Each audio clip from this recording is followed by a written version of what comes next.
The wrecked bodies of those who had gone in search of Pandora's box lay before him, and at once Kratos knew who was responsible. For this was not the first time he'd seen the ruin Ares and his minions had left in their wake.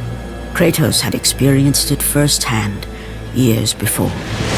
The youngest and boldest captain in the Spartan army, Kratos inspired fierce loyalty in his men. It had always been enough to carry them through any battle, until this day.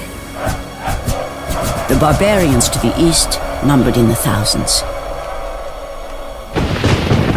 and descended on the Spartans without mercy.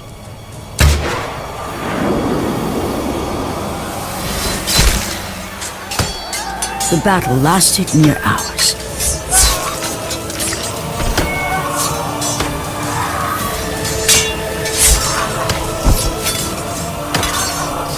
The discipline and training of the Spartans did little to stem the tide of the merciless barbarians.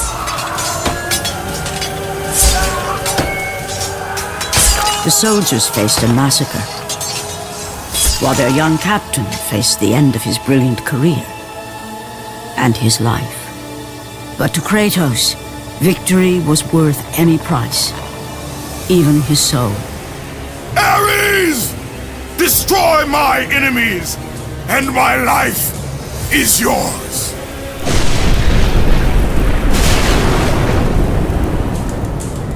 That desperate call for aid would come to haunt Kratos for all his days.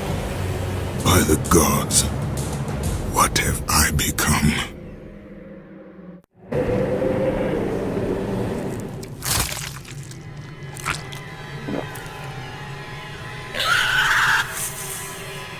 Kratos had been in service to the gods long enough to know the Harpy had been sent as a warning, a reminder from his former master of the decision that had cost Kratos everything. Had it been that long since he'd almost met his end at the hands of the barbarians? That long since he'd traded everything to save himself? Ares! The sky split apart, and the god of war stepped through. Descending from Olympus, he saw the makings of a god in a mere mortal. Ares would save Kratos. He would turn him into the perfect warrior, his servant on Earth. Only a simple pledge of loyalty was required. My life is yours, Ares.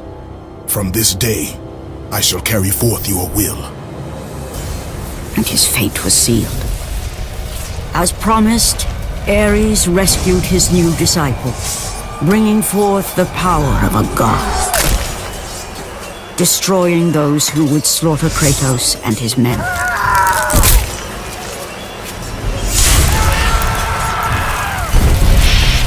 As for Kratos, no mere sword and shield would befit the newest servant of the god of war.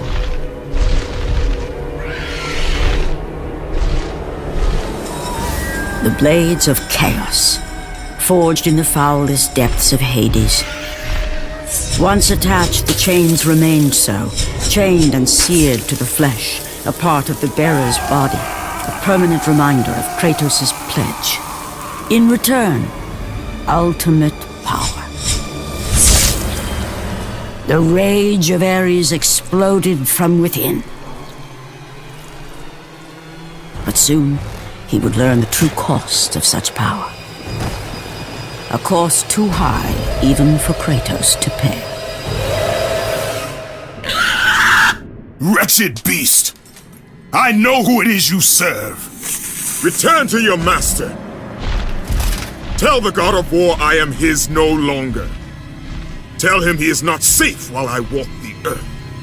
I will find Pandora's box, and I will use it to see him tremble and fall before me. The path before Kratos was clear, but still, the memories came rushing back, as familiar and permanent as the blades chained to his wrists. Memories of what he'd done in the name of Ares. Memories of how he'd become a servant to the god of war. A beast his humanity robbed, and replaced only with the will to murder. No one was safe. Entire armies fell before Kratos and the soldiers who followed him on his unending path of conquest, all in the name of his master.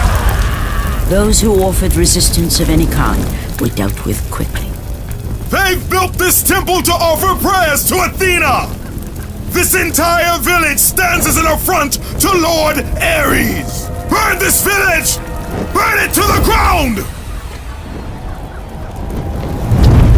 Emboldened by the god of war, Kratos' army was ruthless, feared throughout the world for their brutality.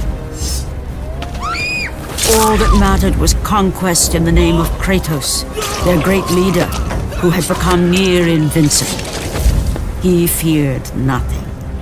But there was something about this temple, something forbidden. All his instincts told him he should never cross its threshold. Never step inside. Beware, Kratos. The dangers in the temple are greater than you know. But the village oracle's warning fell on deaf ears. His ambition would not be denied. All who opposed him would die.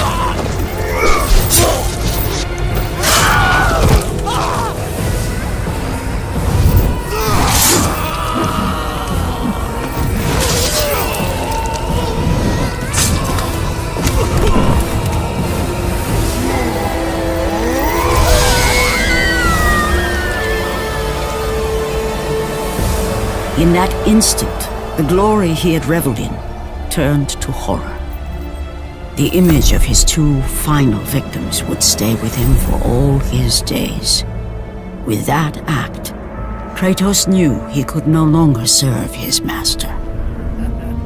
He had but one calling now, the death of Ares.